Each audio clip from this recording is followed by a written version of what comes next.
Siempre Venezuela. 2 horas de información, noticia, cultura, música y la presencia de la migración venezolana en el mundo.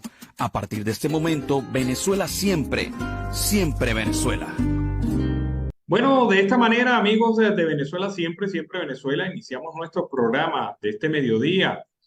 Un mediodía bastante intenso en materia informativa porque la Comisión Nacional de Primarias ha dado ya su informe y sobre eso vamos a estar comentando. Pero antes presentémonos. Este es un programa que lleva información, comentarios, noticias, música, entrevistas, todo lo que tiene que ver con Venezuela y su migración a lo largo y ancho del mundo. Esto lo hacemos con mucho cariño, con mucho respeto para todos ustedes a través de esta señal. 5 emisoras que se enlazan para llevarles a ustedes información de manera directa, en señal abierta, pero también tenemos nuestros canales digitales en Facebook, Instagram, Twitter, para llevarles a ustedes a través de la denominación Siempre Venezuela Radio. Nuestro canal YouTube Siempre Venezuela y nuestra página web siemprevenezuelaweb.com. Este es un trabajo en equipo en donde está Vanessa Chacón en la producción, Camilo García en redes sociales y apoyo técnico, nuestros operadores que en las distintas emisoras amplifican nuestra señal y también nuestro equipo de corresponsales en Colombia, Venezuela y otras partes del mundo, todos bajo la coordinación de su servidor, Alan Peralta. Bueno, como siempre, tenemos a Carlos Uzcategui y Carlos pues también trae su carga de noticias. Carlos, buenas tardes, ¿cómo estás? Un saludo cordial a Alan Ernesto Peralta y a la audiencia del programa Siempre Venezuela. Una feliz tarde para todos. Bueno, sí, hay bastantes noticias. Hoy, esta mañana, al transcurso de esta tarde, las noticias son bastante fuertes. Bueno, y ya tú tienes ahí inicias, Alan. Bueno, sí, la noticia de hoy, el anuncio de la Comisión de Primarias, 22 de octubre, fecha de las primarias en Venezuela.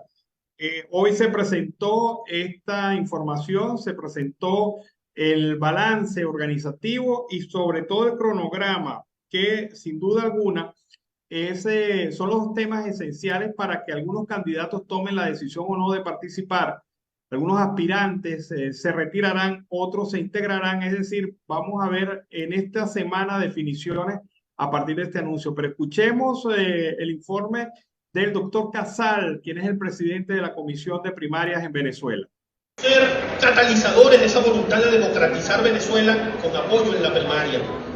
Estamos por designar las juntas regionales en un esfuerzo coordinado por la vicepresidenta María Carolina Uzcategui, quien no pudo estar en este acto, pero ha estado dedicada a esa conformación de las juntas regionales. E iremos a juramentar a sus integrantes en actos públicos y encuentros con los sectores sociales y políticos de cada entidad, seguros de que estas juntas poblarán el territorio de esperanza y movilización en torno a la primaria. Los comités de apoyo a la primaria, impulsados por el profesor Víctor Márquez, contribuirán a ese protagonismo de la ciudadanía.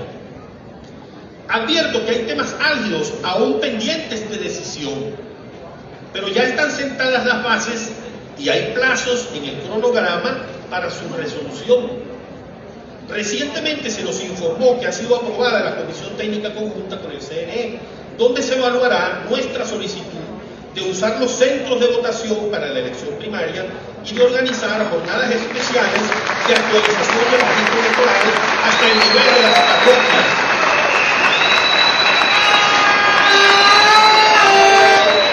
Todo esto es compatible con el cronograma elaborado. Disponer de los centros de votación en la primaria es relevante para el desarrollo del proceso. Nadie en las consultas a organizaciones sociales y políticas o a precandidatos lo puso en duda. Los expertos consultados y especialmente los que han tenido experiencia directa en la organización de primarias coinciden en su importancia. Pero lo que más significación da a los centros de votación es la gente y sus derechos. Los ciudadanos podrían ejercer su derecho al voto en las instituciones educativas y demás centros de votación de manera más ordenada y segura. Y podrían hacerlo seguramente más ciudadanos con toda la diversidad social de Venezuela, en urbanizaciones, en zonas populares, en áreas urbanas y rurales, con extensa penetración territorial y social, con un número elevado de centros y proximidad al elector, según las especificaciones numéricas y de ubicación que establezca la Comisión Nacional de Primaria. Los centros de votación los vamos a exigir, lo estamos exigiendo. Es una cuestión de derechos.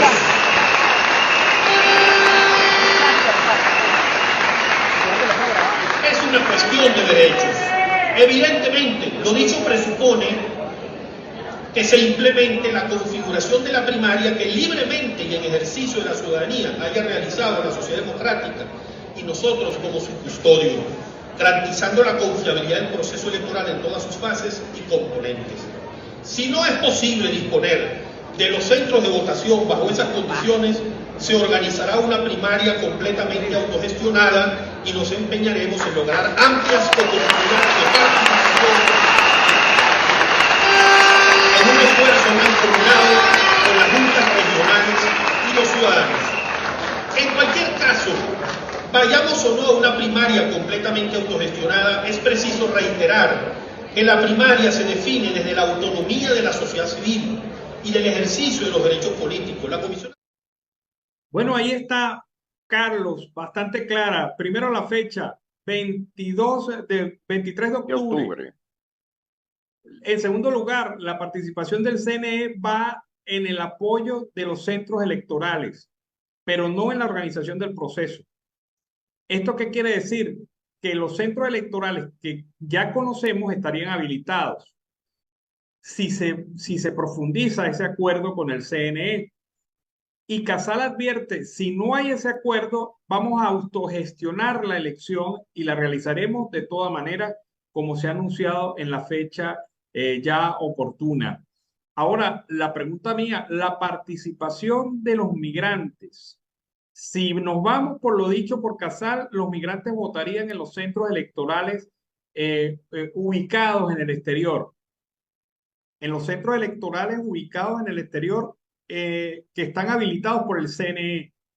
Si no, se buscaría otra alternativa para que la gente vote, pero en principio esto es lo que se ha dicho. ¿Cómo lo ves, Carlos? Bueno, es una alternativa, pero me imagino que a esta hora, después que salgamos del programa, vamos a ver las redes sociales que deben estar, pero disparadas.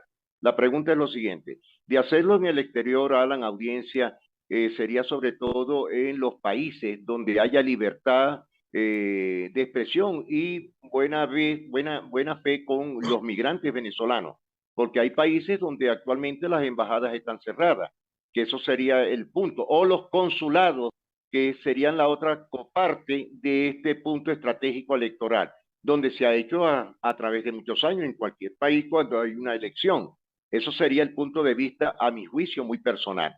Pero veo que pudiese haber un punto estratégico por parte de esta comisión de elecciones a las primarias, que ya lo indicaron ellos para el día 23 de octubre de este año que va corriendo. Alan, esperemos, como lo dijiste tú en este momento, desde esta hora hasta el transcurso de esta semana, que habrán nuevos puntos estratégicos dentro de este factor de las primarias. ¿Qué pasará con el punto de los independientes? También tú lo dijiste, muchos se retirarán, como lo hizo el partido Copey hace poco, pero el partido Copey está dividido en 4 toletes. Ahora, ¿qué harán con la mesa de la unidad o algunos puntos dentro de los factores independientes? Esa es la clave, Alan. Bueno, fíjate una cosa también que se ha comentado, se ha dicho, hay partidos, hay organizaciones políticas en América Latina y en Estados Unidos que han dicho que ellos asumirían la colocación de los centros de votación. Esto sería muy importante, porque esto significaría un apoyo logístico de primer nivel que facilitaría la votación por parte de los venezolanos que se encuentran en el exterior. Es una alternativa interesante y obviamente es una de las alternativas que sin duda alguna va a tener que analizar la Comisión Nacional de Primaria, que sobre el tema de la votación de los venezolanos en el exterior no fue muy amplio. Pero vamos a escuchar otro fragmento, el apoyo de la juventud al tema de la Comisión Nacional de Primaria. Veamos. Orientan nuestro trabajo, al igual que la autonomía en nuestro funcionamiento. No respondemos a instrucciones ni intereses de ningún factor político de la plataforma unitaria ni externo a la plataforma unitaria. Actuamos como árbitros imparciales de este proceso. Esto puede sonar un poco reiterativo, ¿no? Árbitro imparcial, pero en los tiempos que vivimos en Venezuela hay que decirlo, ¿no? Hay que decirlo. Árbitro imparcial de este proceso. Nunca nunca colocaremos la primaria en una situación que lesione su valor democrático y ciudadano o que atente contra la protección de la identidad del elector. Las jornadas especiales de actualización del registro electoral son indispensables, con una brecha de millones de venezolanos en todo el territorio nacional que no están inscritos en el registro electoral o que no han actualizado su dirección y la correspondiente inscripción. Estamos acompañando a los jóvenes en estos reclamos de la realización de las jornadas operativos especiales de actualización del registro electoral. Los acompañamos este domingo, Día de la Juventud, al inicio de la concentración, porque luego ellos son evidentemente protagonistas de su proceso. Pero sí quisimos saludar allí a la dirigencia de la Federación de Centros Universitarios para decirles, estamos con ustedes en esto. Vamos, juntos podemos. Bueno, juntos podemos. Ahí está la posición de la Comisión Nacional de Primaria. El doctor Casal fue muy enfático en esto, en la autonomía, la independencia, más allá de factores políticos internos, más allá de factores políticos externos. Hay confianza en el trabajo de la Comisión de Primarias, por lo menos es lo que reflejan los primeros comentarios que se analizaron durante la mañana de hoy en redes sociales.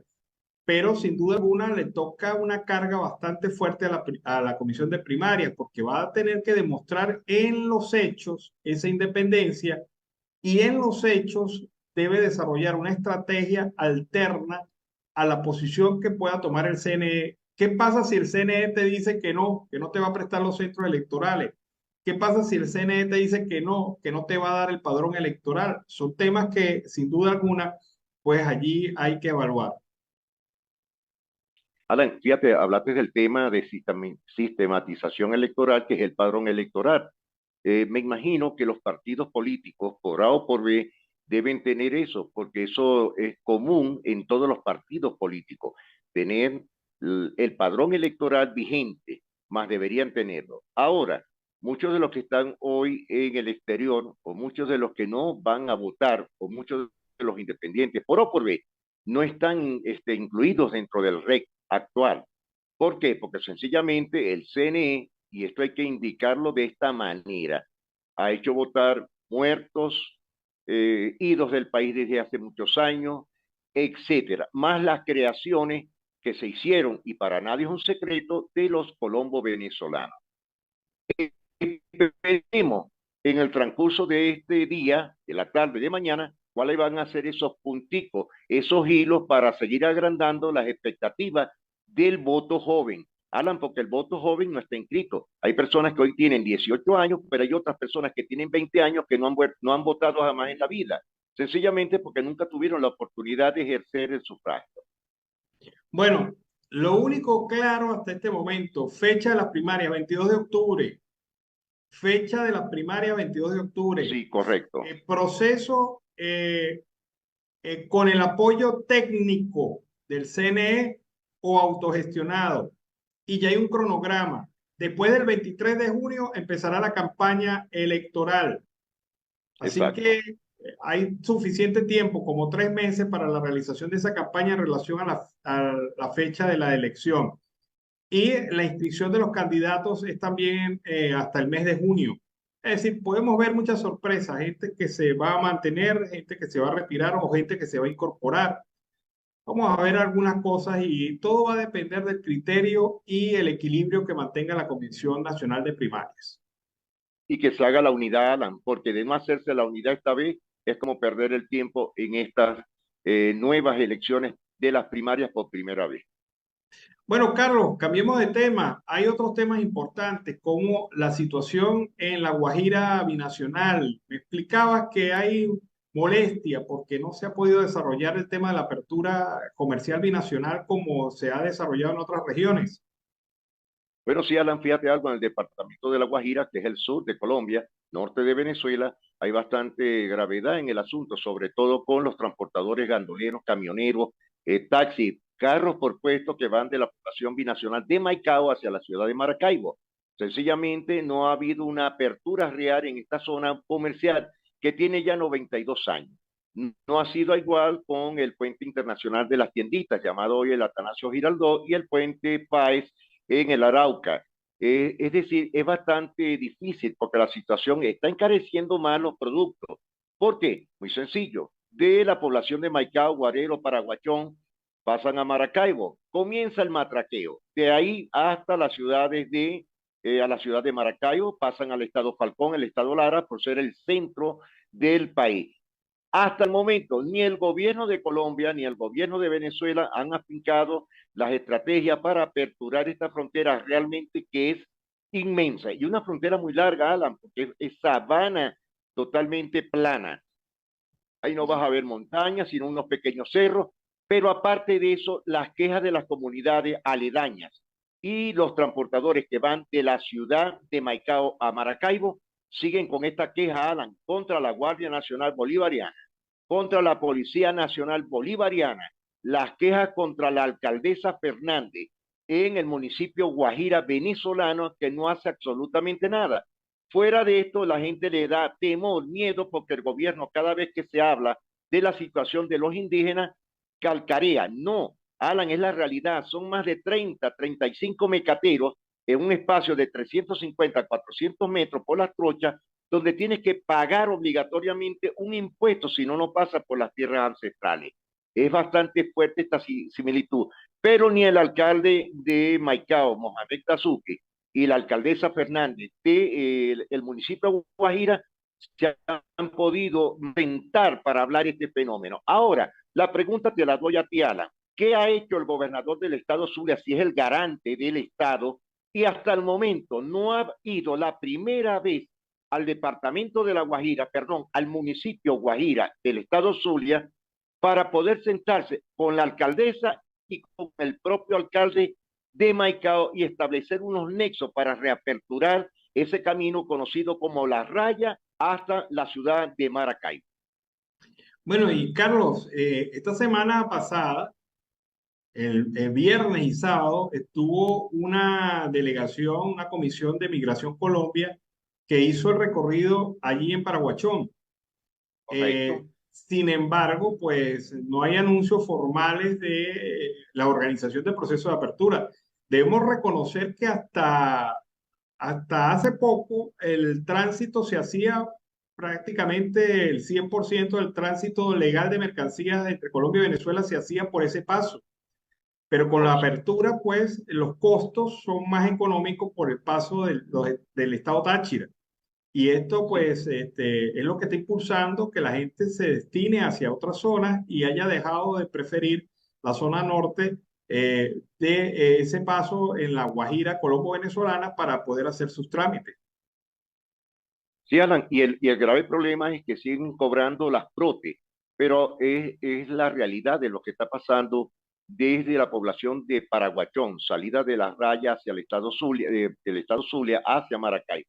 Alan, porque fíjate algo, las alcabalas están prohibidas, pero en el municipio La Guajira, en el municipio Mara, ya llegando al Core 3, que tú sabes cuál es, que es la entrada a la ciudad de Maracaibo, hay más de 50 alcabalas. Tienes que pagarle a la Guardia Nacional.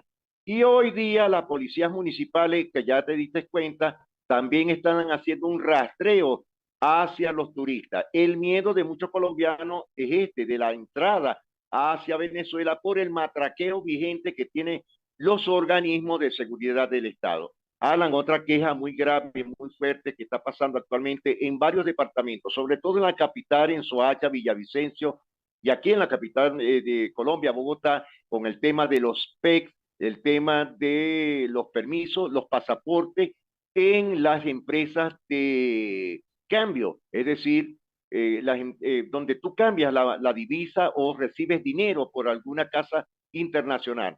Muchas partes de ellos no están aceptando el PEX, a pesar que está regularizado, legalizado por el gobierno y por la Cancillería.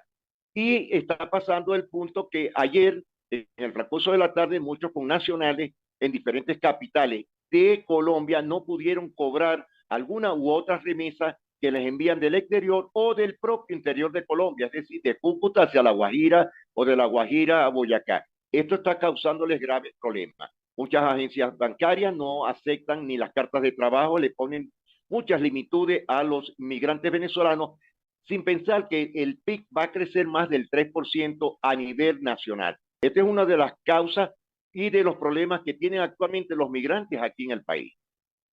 Bueno, y bueno, si no aceptan el físico del PPT, me imagino que mucho menos el certificado de trámite del PPT, que es el A documento pesar que lo impreso. dice, ¿Sí?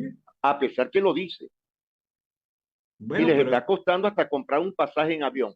Alan, es decir, la Cancillería o Migración Colombia debe definir para qué sirve realmente el PEC, a pesar que ellos hicieron una certificación nueva.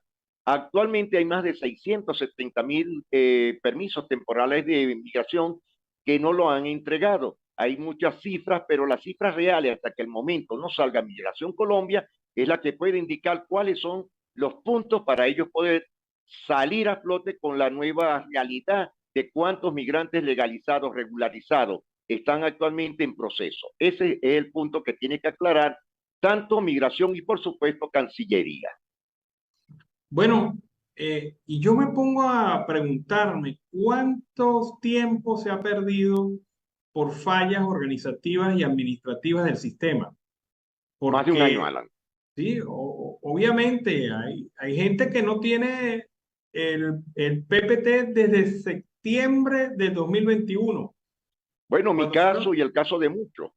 sí, fueron los primeros que lo solicitaron y hasta este momento no ha tenido resolución su tema, su problema.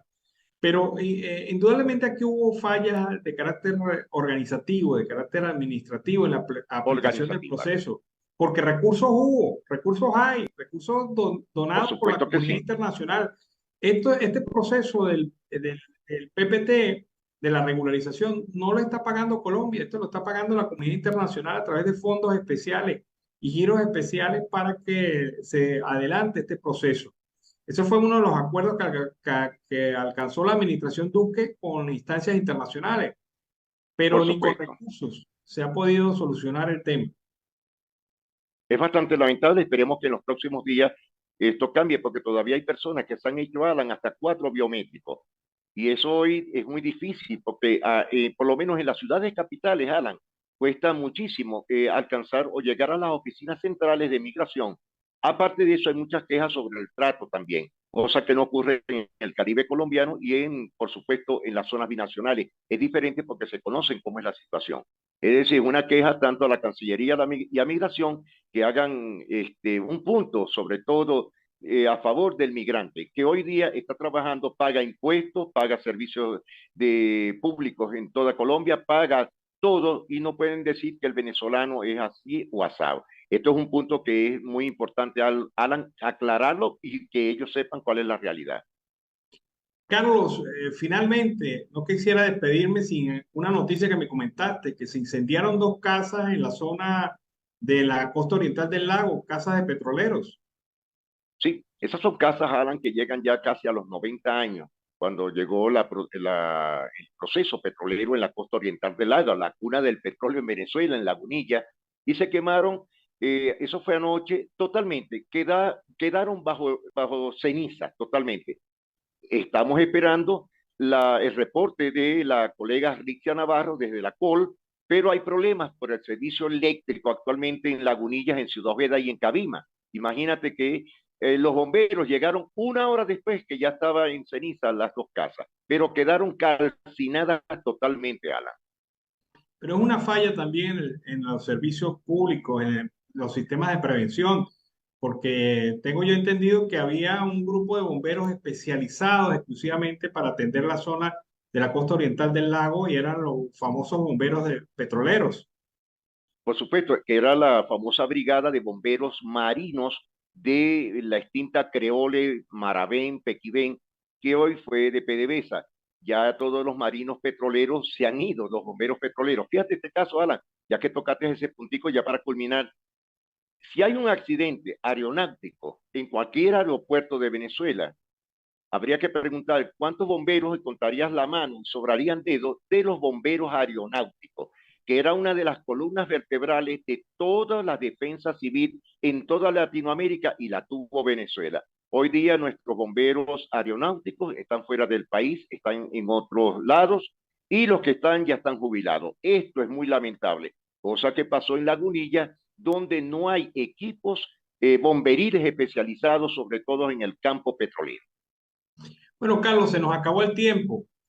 Nos vemos en la tarde. Sí, Alan, nos estamos viendo en la tarde con nuevas noticias. Esperemos que todo salga bien. Bueno, un buen día para todos. Nos despedimos y será hasta las 5 de la tarde. Vámonos a la pausa comercial y musical del momento y al regreso seguimos aquí con más de Venezuela siempre, siempre Venezuela. Hoy se definió la fecha de las primarias. Hoy se dijo que las primarias van a ser el 22 de octubre. Sin embargo, estas primarias y la comisión de primarias han sido duramente criticadas por diversos sectores, incluso algunos que están participando directamente en el proceso. Algunos que se han inscrito y que tienen su representante dentro de la Comisión Nacional de Primarias. La politóloga Nasli Escalona hace un análisis serio sobre los ataques a la Comisión Nacional de Primarias. Pide tiempo, pide reflexión, pide intereses. Vamos a escuchar la interpretación que hace esta politóloga venezolana Nasli Escalona sobre este tema. Imagino, allá tendrán que aclarar cómo va a ser el registro, si van a trabajar con el CNE o no, qué día van a convocar esas primarias. Oye, y cuando ellos ya digan lo que van a decir, entonces, bueno, le caen encima porque ya están aclarando cómo va a ser la cosa. Pero, ¿de qué se están peleando? Una pelea de rumores, el otro dijo un puro rumor, o sea, la pelea del rumor. Oye, la discusión debería ser racional, pragmática, aterrizada. Queremos unas elecciones ciudadanas que le permitan a la mayoría de los venezolanos expresarse sin los inconvenientes y sin las trabas y sin lo que el CNE pueda representar, al menos en esta fase donde podemos elegir nosotros los que estamos en contra del gobierno de Maduro. Y por otro lado está también el tema de que unas elecciones siempre tienen muchos aspectos técnicos que implican resolverlos. Y un aspecto técnico es más un aspecto de cualquier elección, es el registro electoral, quienes tienen derecho a votar en la elección. Oye, hasta en una elección de centro de estudiantes, de FCU, cualquiera que haya ido a una elección sabe que ese registro tiene que estar listo antes de la elección. Y por eso hay fases de registro, hay fases de impugnación de los registros, por si no sale en el registro, por si hay alguna irregularidad, corrección de ese registro, para finalmente decir, ok, este sí es el registro con el que vamos y los que están aquí son los que votan. Yo hasta ahora no he visto a nadie explicando a detalle, mira, esta es la manera como nosotros proponemos que se haga ese registro sin el CNE. ¿Por qué? Porque ¿qué tiene el CNE? Tiene un registro de la mayoría de los venezolanos que pueden votar a algo. Está faltando mucha gente, pero tienen un registro donde está la mayoría de los posibles votantes de cualquier elección futura, con venezolanos implicados. Si prescindes del CNE, tienes que montar tu registro. Eso quiere decir que tienes que convocar a la ciudadanía dentro y fuera de Venezuela que asista a unos determinados centros, o no sé dónde lo vas a poner, a que se registre, a que muestre la documentación que le hace tener el derecho a pertenecer a ese registro, revisar ese registro, impugnarlo, todo esto, hasta decir tenemos el registro. Pero si la gente no se te inscribe, porque estás convocando a la gente 2 veces, una vez a registrarse, una vez ahora a votar, eso es un desgaste. Tienes que verlo como el desgaste que eso implica. Bueno, interesantes las reflexiones que hace la politóloga venezolana Nasli Escalona sobre este tema del proceso de primarias. Repito, muy criticado desde adentro por algunos factores que están participando en ese proceso. Y obviamente hay algunos críticos en las afueras, en la orilla, aquellos que no quieren participar en el proceso de primarias. Pero bueno, definitivamente los hechos le darán o no la razón a este inicio del proceso de primarias que arrancó ya una fecha definitiva de estas elecciones primarias en Venezuela. Bueno, seguimos acá, amigos, en Venezuela siempre, siempre Venezuela, el último bloque del programa El Mediodía del día de hoy. Vamos a escuchar el reporte de María García, nuestra corresponsal en el estado Zulia con lo que usted no escuchó. Veamos.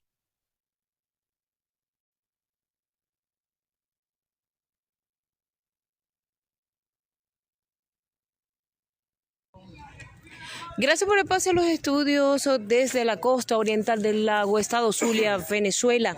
Para Siempre Venezuela les habla Rixia Navarro. Continuando con este recorrido informativo, desde temprano estamos llevando un seguimiento de lo que ocurrió en horas de la noche del día de ayer. Campo Puerto Nuevo específicamente, donde 2 viviendas se quemaron en su totalidad.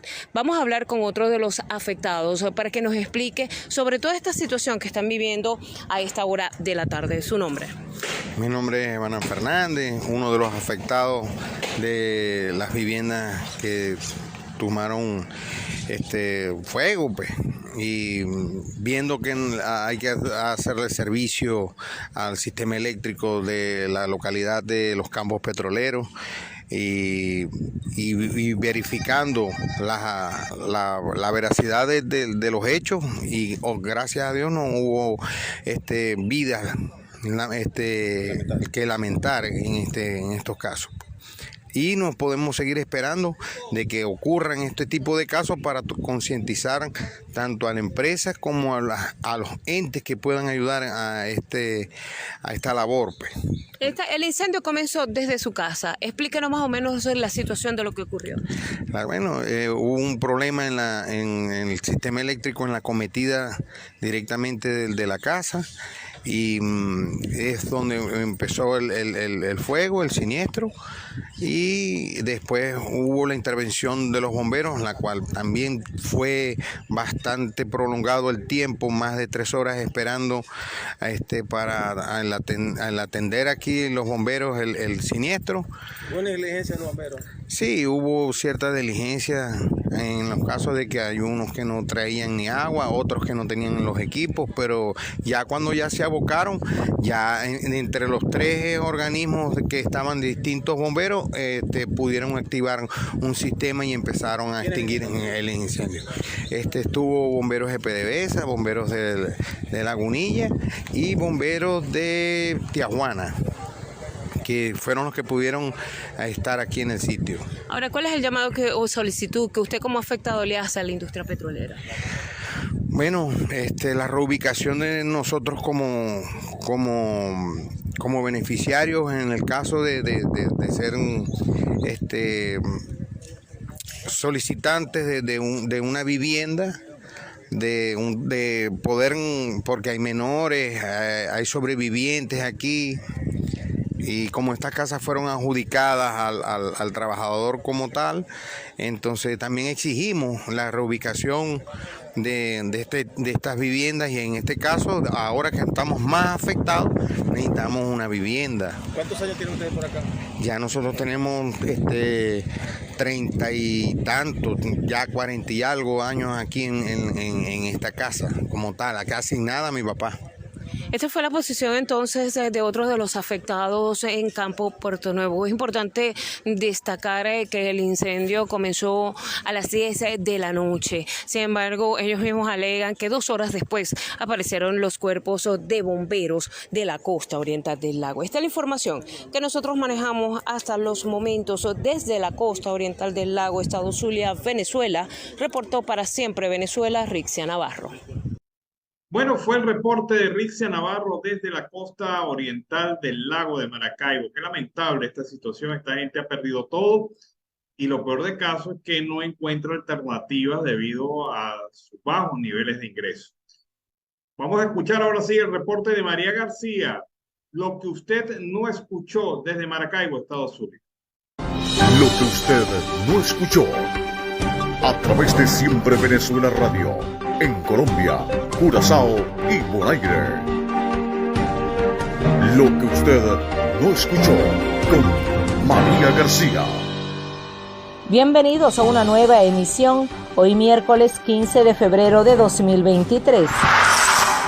Servicio de radioterapia y medicina nuclear del Hospital Oncológico Dr. Miguel Pérez Carreño reinaugura el gobierno de Venezuela en el estado Carabobo. Ajustan tarifas de los peajes del país, publicado en Gaceta Oficial 42.568, las cuales oscilan entre 10 y 160 bolívares. Fiesta de fluctuaciones eléctricas reportaron habitantes de las diferentes comunidades maravinas la tarde de este martes como recuerdo del borrón y cuenta nueva. Con pancartas en manos, profesores y trabajadores de la Universidad del Zulia protestaron por salarios justos, los cuales ascienden actualmente a $18 mensuales, informó la rectora Judith Aularde Durán. De 400 ahora deberán cancelar 1.000 bolívares usuarios a Corpoelec a través del plan borrón y cuenta nueva que se extiende por 21 días en la región zuliana, informó Néstor Reverol, ministro de Energía Eléctrica en Venezuela. Terminal de pasajeros Los Filúos entra en funcionamiento en el municipio Guajira luego de los acuerdos comunales y directivos de las diferentes líneas de transporte. Consejo Legislativo del Estado Zulia instala Comisión del Poder Popular para la Educación, Cultura, Deportes Sociales, Comunales y de Protección del Niño, Niña, Adolescentes y la Mujer, presidida por el diputado Edgar Antunes. Terminal terrestre de Maracaibo activa operativo Carnaval 2023 desde este viernes 17 con más de 600 unidades y la participación de 100 efectivos, informó el director de esta institución, Rockmar Urdaneta. Cumplimiento del decreto 91 de la Constitución Nacional solicitarán mañana jubilados, pensionados y trabajadores de nuestro país en asamblea a realizarse en la capital de la República. Internacionales. Argentina incrementa regulación de precios máximos de sus alimentos en un 6%, que cerraría el año 2023 con un ascenso de casi 100%. Fiebre hemorrágica causa la muerte de 9 personas y 16 casos sospechosos en Guinea Ecuatorial. Alerta a las autoridades de la Organización Mundial de la Salud por virus de Marburgo. Deporte. Gobierno del Estado Zulia y directiva de las pequeñas ligas planifican campeonato latinoamericano de béisbol infantil a realizarse el próximo mes de julio. Hasta aquí los titulares de lo que usted no escuchó con María García. Volveremos con una nueva emisión el próximo viernes 17 de febrero de 2023.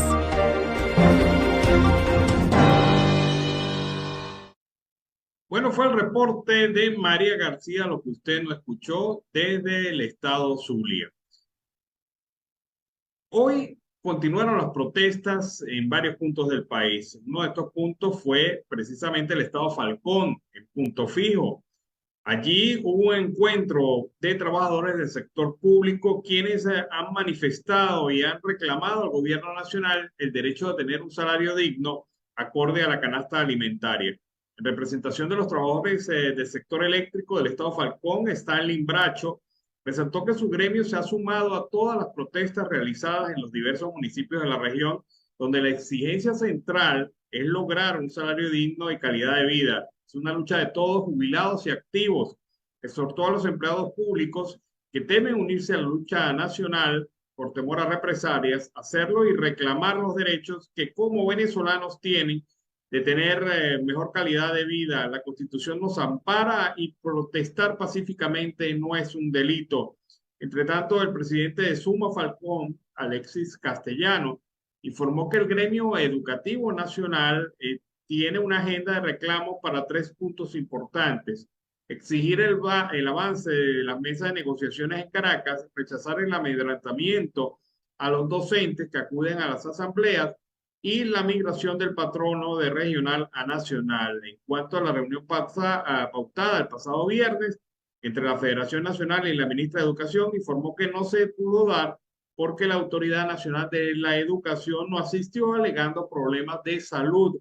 Sin embargo, esperan que en los próximos días se pueda dar el encuentro con éxito. Más de 7 millones, escuchen la cifra, 7 millones de venezolanos han huido del país porque se les violan sus derechos humanos. ¿Cuáles son los derechos humanos? Los esenciales: derecho a la salud, el derecho a la educación, el derecho a tener un salario digno, el derecho a tener calidad de vida, el derecho a la prestación de servicios públicos, el derecho a la atención prioritaria en el caso de personas de tercera edad y jóvenes, también la atención en materia de prestaciones sociales dignas. Es decir, hay una cantidad enorme de derechos humanos que han sido violentados. Desde el más básico, el derecho a comer, hasta el más importante, el derecho a la vida. La Organización Defiende Venezuela considera que estos derechos son esenciales y fundamentales y que esta es la verdadera razón por la cual existe esta migración de venezolanos alrededor del mundo. Bueno, el capitán del ejército Ismael Márquez ha fijado su posición sobre la participación del CNE en las primarias de la oposición. Él es uno de los críticos. Él dice que con elecciones no se cambia el sistema político en Venezuela. Vamos a escuchar sus razones. Capitán Ismael Márquez, quien hasta el 2018 fue parte del ejército de Venezuela. El mensaje va dirigido al pueblo venezolano.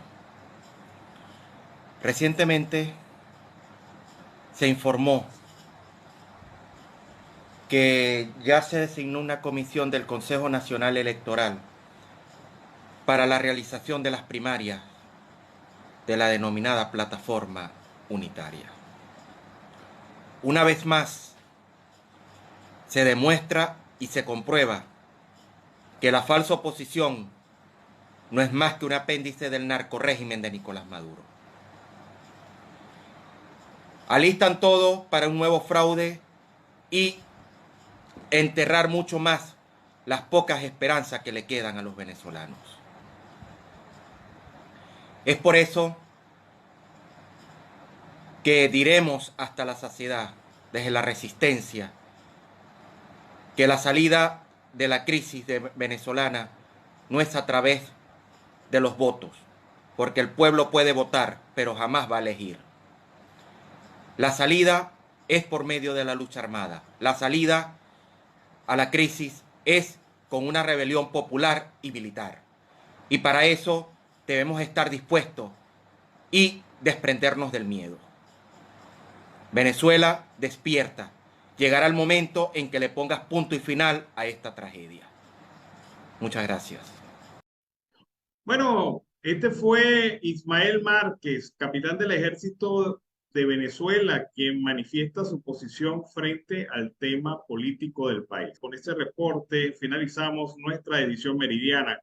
Como siempre, lo hemos hecho con mucho cariño y mucho respeto para todos ustedes a través de esta señal. 5 emisoras que se enlazan en el área binacional colombo-venezolana y en Aruba, amplificando nuestra señal en el Caribe latinoamericano, llevándoles información, detalles de la migración y también de Venezuela como país. Este es un trabajo en equipo, en donde está Vanessa Chacón en la producción, Camilo García en redes sociales y apoyo técnico, nuestros operadores en las distintas emisoras que prestan ese apoyo amplificando las señales, y también nuestro equipo de corresponsales en Colombia, Venezuela y otras partes del mundo. Todos bajo la coordinación de su servidor, Adams Peralta. Los invitamos a una próxima edición de Siempre Venezuela de 4 a 6 de la tarde, hora colombiana.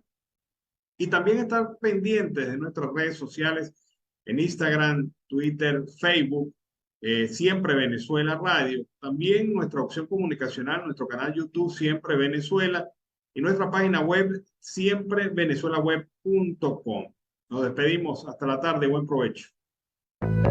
Siempre Venezuela es un programa que te brinda las mejores noticias, comentarios, análisis, entrevistas y música.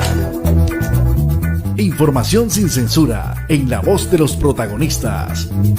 Todo un equipo de producción de primer nivel. Siempre Venezuela. Lo encontrarás en las radios de tu preferencia. O si no, visítanos en nuestras plataformas digitales. Siempre Venezuela Radio. En Instagram, Facebook y Twitter. De lunes a viernes le decimos lo que en Venezuela prohíben. Porque somos Venezuela siempre, siempre Venezuela.